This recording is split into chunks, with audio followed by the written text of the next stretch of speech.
Halo, Assalamualaikum warahmatullahi wabarakatuh. Kembali lagi di channel ini. Bapak Ibu pasti banyak dari Bapak Ibu ya bertanya-tanya apakah Bapak Ibu masih termasuk penerima bantuan sosial reguler seperti Bansos PKH dan BPNT di tahap 2. Nah, di video kali ini kita akan bongkar tuntas bagaimana cara mengetahui apakah Bapak Ibu termasuk desil rendah penerima bantuan sosial. Penasaran Bapak Ibu? Yuk simak video ini sampai selesai ya Bapak Ibu. Sampai selesai. Jangan lupa follow dulu, follow supaya tidak ketinggalan informasi penting lainnya dari akun TikTok saya ya. Bapak Ibu, pertama-tama tentu kita harus pahami dulu apa sih desil itu. Jadi desil adalah pembagian kelompok penduduk berdasarkan tingkat pengeluaran atau pendapatan rumah tangga. Jadi gampangnya masyarakat dibagi jadi 10 kelompok nih. Dari desil 1 termiskin sampai desil 10 terkaya. Nah, data ini penting banget karena digunakan oleh Badan Pusat Statistik atau BPS untuk mengukur tingkat kesejahteraan masyarakat Indonesia. Nah, ini dia bagian pentingnya Bapak Ibu. Jadi pemerintah saat ini menetapkan bahwa bantuan sosial reguler seperti PKH, Bansos BPNT hanya diberikan kepada masyarakat yang masuk dalam desil 1 hingga desil 4 saja. Artinya semakin rendah desil Bapak Ibu, semakin besar peluangnya untuk mendapatkan bansos. Ya, seperti itu Bapak Ibu. Jadi banyak yang sebetulnya salah paham di luar sana ya. Mereka kira desil cuma dihitung dari jumlah anggota keluarga atau pendapatan bulanan saja. Padahal penentu utama desil itu adalah jumlah pengeluaran juga ya, pengeluaran per kapita per bulan. Yuk kita lihat simulasinya seperti ini Bapak Ibu. Misalkan nih, dalam satu keluarga ada 5 orang.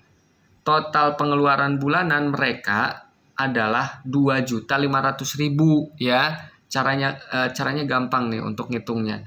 Pengeluaran per kapita adalah total pengeluaran bulanan bagi jumlah anggota keluarga. Jadi 2.500.000 rupiah dibagi 5 orang, hasilnya adalah 500.000 rupiah. Nah, dengan nilai pengeluaran per kapita 500.000 rupiah inilah keluarga tersebut masuk dalam desil 1. Karena batas maksimal desil 1 adalah 500.000 rupiah per kapita per bulan.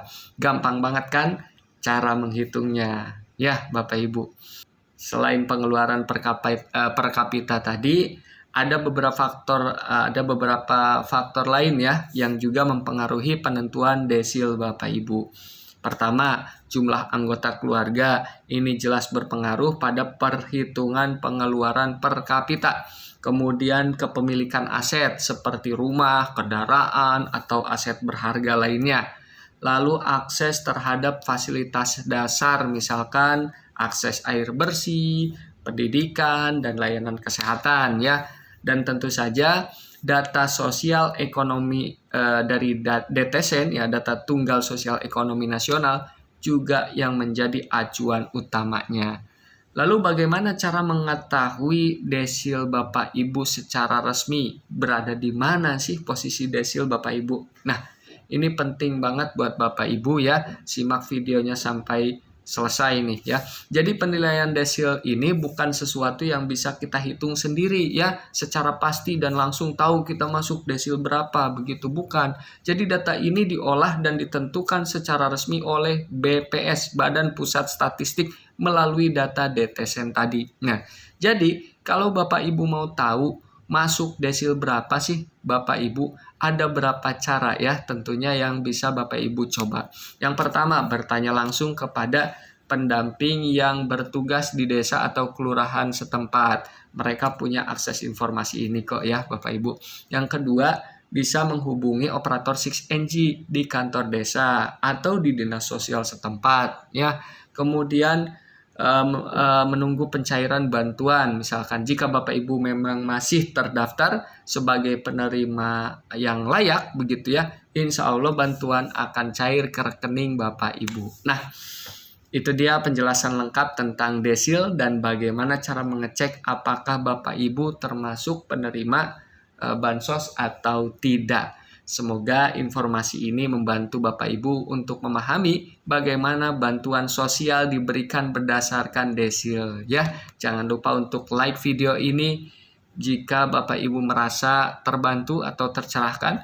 Share juga video ini, akun TikTok ini ke teman-teman, keluarga, saudara, tetangga. Mungkin juga mereka butuh informasi ini. Dan jangan lupa follow akun ini supaya tidak ketinggalan update penting seputar bansos lainnya. Ya, ingat follow akun ini ya. Dapatkan informasi yang valid dan terpercaya. Hati-hati dengan informasi yang salah kaprah di luar sana ya. Tetap semangat, mudah-mudahan rezekinya terus dilancarkan ya. Sampai jumpa di video berikutnya. Assalamualaikum warahmatullahi wabarakatuh. Jangan lupa follow akun ini Bapak Ibu agar update informasi lainnya dari akun TikTok ini. Terima kasih.